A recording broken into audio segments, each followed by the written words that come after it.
Hi hello welcome back to Srigiri lifestyle. இன்றைக்கி நம்ம பார்க்க போகிறது அகத்திப்பூ பொரியல் கூட குடமிளகா வச்சு எப்படி செய்யலான்னு பார்க்கலாம் வாங்க.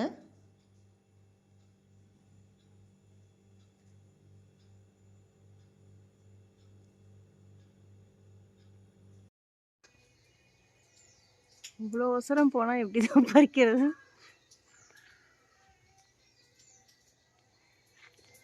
ஆக்சுவலாக மறைஞ்சிக்குது.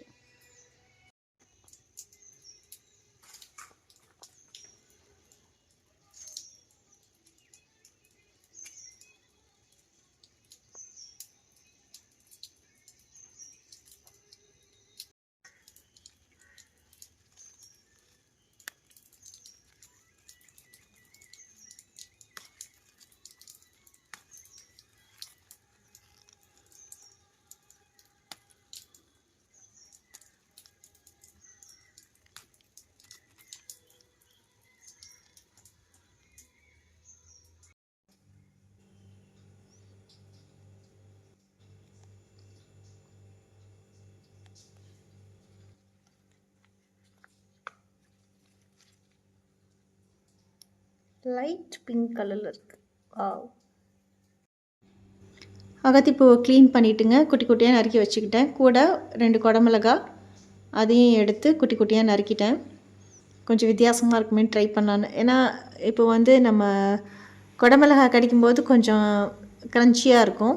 கூட இந்த பூவும் அகத்திப்பூவும் சேரும்போது செம்ம டேஸ்ட்டாக இருந்ததுங்க. நல்லெண்ணெய், கடுகு, ரொம்ப சிம்பிளாக தான்.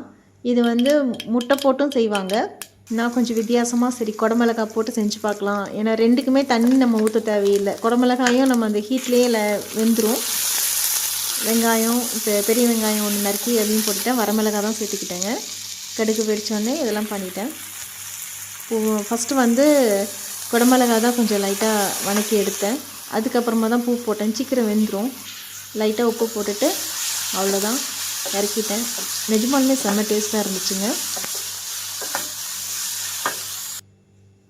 இது மாதிரி ஒரு தடவை வேணால் செஞ்சு பாருங்கள், நல்லா தான் இருக்குது.